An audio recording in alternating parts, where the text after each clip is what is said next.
সবাইকে স্বাগত জানাচ্ছি গুগল ডক্সের নতুন একটা ভিডিওতে।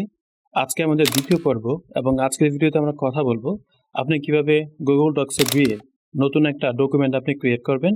এরপর আমরা বলবো কিভাবে আপনি নতুন ডকুমেন্টটাকে আপনি রিনেম করবেন বা সেভ করবেন। অ্যান্ড দেন আমরা বলবো আপনি কিভাবে আপনার ডকুমেন্টটাকে ম্যানেজ করবেন এবং ফোল্ডার করে গুগল ড্রাইভে সেভ করে রাখতে পারবেন। অ্যান্ড দেন আমরা বলবো আপনি কিভাবে আপনার ফাইলটাকে আপনি অন্য কারোর সাথে শেয়ার করবেন এবং আরও কিছু সেটিংস নিয়ে আমরা বিস্তারিত কথা বলবো। তাহলে চলুন আর দেরি না করে আমরা আমাদের মূল পর্বে চলে যাই। তাহলে সেজন্য যেটা করতে হবে, আমাদেরকে শুরুতে গুগলে আসতে হবে। গুগলে এসে আমাদেরকে সার্চ করতে হবে গুগল ডক্স। তাহলে এখানে গুগল এসে আমি লিখলাম, তারপর এখানে একটা ক্লিক করার পরে আমাকে জাস্ট সরাসরি গুগল ডক্সের যে একটা অপশন সেখানে নিয়ে আসবে। অ্যান্ড দেন আমি এখানে একটা ক্লিক করব। ক্লিক করার পর আমার এখানে গুগল ডক্সটা ওপেন হয়ে যাবে। গুগল ডক্সটা ওপেন হওয়ার পর আপনারা এখানে দেখতে পাচ্ছেন এটা হচ্ছে গুগল ডক্সের একটা হোম পেজ। তো তারপর যেটা করব, তারপর আমরা এখান থেকে একটা ব্ল্যাঙ্ক পেজ বা একটা ডকুমেন্ট এখান থেকে নিয়ে নেব, একটা টেমপ্লেট নিয়ে নেব। তাহলে আমরা শুরুতে আমরা একটা ব্ল্যাঙ্ক পেজ নিচ্ছি, কারণ আমরা এখান থেকে রাফলি যা খুশি সেটা এখান থেকে লিখতে পারবো। তো আমি এখান থেকে একটা ব্ল্যাঙ্ক পেজ সিলেক্ট করলাম, অ্যান্ড দেন আমরা গুগল ডক্সের মূল ইন্টারফেসে চলে আসলাম। এরপর একটা টেক্সট লিখলাম, সফট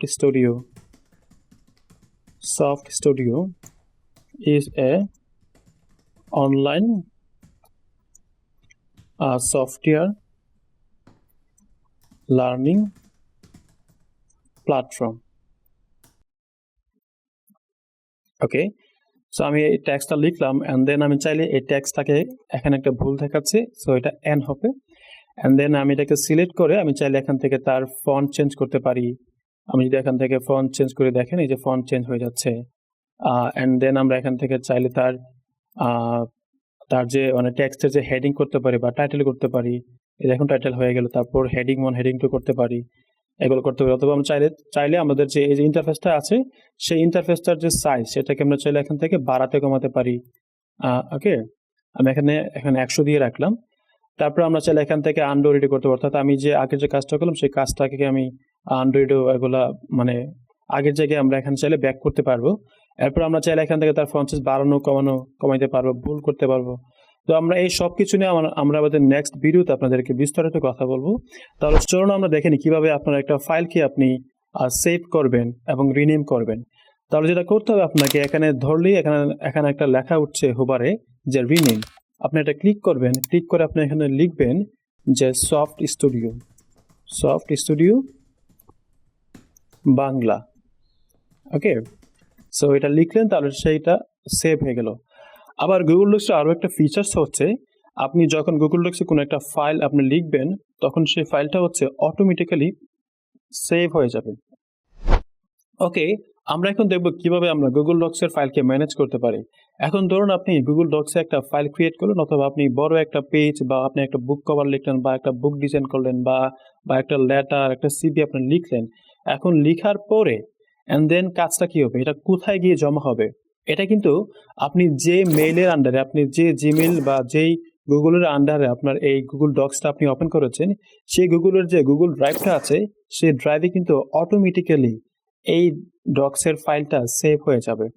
এখন তাহলে যেটা হয় সেটা হচ্ছে, আপনি যদি এখান সিলেক্ট করে মুভে ক্লিক করে আপনি যদি মাই ড্রাইভে গিয়ে আপনি নিউ একটা ডক্স ক্রিয়েট করে রাখেন।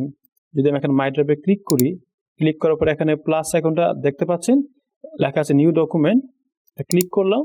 অ্যান্ড দেন আমরা এখানে আসলাম, এখানে এসে আমরা লিখলাম যে ডক্স ফাইল। তো এখানে এটা ক্রিয়েটে ক্লিক করলাম, তাহলে কি হবে, তাহলে এখন থেকে আমার এখানে যতগুলো কাজ করব সেই সবগুলো ফাইল বা সবগুলো কাজ আমার এই ডক্স ফাইলের যে ফোল্ডারটা আছে সেই ফোল্ডারের মধ্যে সেভ হয়ে যাবে।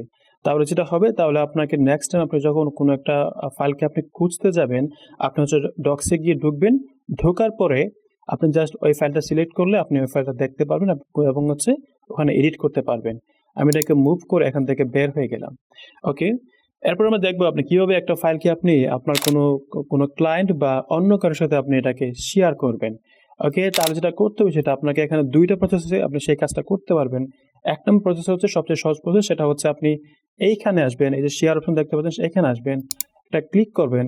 একটা ক্লিক করার পরে আপনি এখানে একটা অপশনস পাবেন।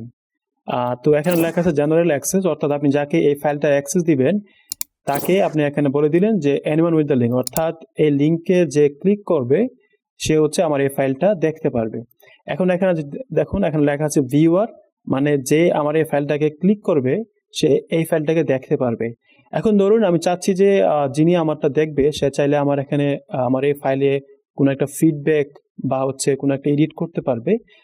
আমি যদি তাকে ওরকম অ্যাক্সেস দিতে চাই তাহলে আমাকে নিশ্চয়ই এখানে একটা ক্লিক করে তাকে এডিটর বা হচ্ছে এই অপশনটা তাকে এখন দিয়ে দিতে হবে। তো আমি সাপোজ এখানে বললাম যে আমার যে ফাইলটা যিনি দেখবেন সে চাইলে আমার এই ফাইলে ঢুকে আমার কিছু আমার লেখা বা অনেক কিছু সে চেঞ্জ করতে পারবে। দ্যাটস আমি এখানে ক্লিক করলাম, এডিটরে একটা ক্লিক করে দিলাম। অ্যান্ড দেন যেটা করবো তারপর হচ্ছে আমরা এখানে এই যে নিচে দেখতে পাচ্ছেন কপি লিঙ্ক আছে, সেই কপি লিঙ্কে একটা ক্লিক করে এটাকে ডান করে দেব। অ্যান্ড দেন কি হবে, অ্যান্ড দেন আমরা যাকে এই লিঙ্কটা দিতে চাই, সাপোজ আমি যদি আপনাকে লিঙ্কটা দেখাই, এই যে লিঙ্কটা হয়ে গেল, এই লিঙ্কটা আমি দিয়ে দিব। তাহলে দিয়ে দিলে কি হবে, তখন সে আমার এই লিঙ্কে ঢুকে আমার এই ডক্সে আমি যা কাজ করেছি সে আমার সকল কাজ দেখতে পারবে। এই যেমন ধরুন যে এই কাজটা আমি করলাম, এই কাজটা কিন্তু তিনি দেখতে পারবেন এবং তিনি কোনো প্রকার কমেন্টস বা তিনি যা যা বলে সেখানে বলতে পারবেন। এই যে দেখুন এখানে লেখা আসছে নূর, মানে আমার কাজ। ওকে, যাই হোক, তাহলে এই ছিল আমাদের আজকের এই ভিডিওটি। আশা করি আপনাদের অনেক ভালো লেগেছে এবং আপনারা আমাদের সাথেই থাকুন। আমরা আমাদের নেক্সট পর্বে আমরা হচ্ছে এই সেকশন বারটা নিয়ে কথা বলবো এবং হচ্ছে ফরম্যাট টুলে গিয়ে আমরা হচ্ছে আপনাদের এই যে bold, italic, underscore, superscript, subscript নিয়ে আমরা বিস্তারিত কথা বলবো। তাহলে আজকের মতো এখানে থামছি, ভালো থাকবেন সবাই।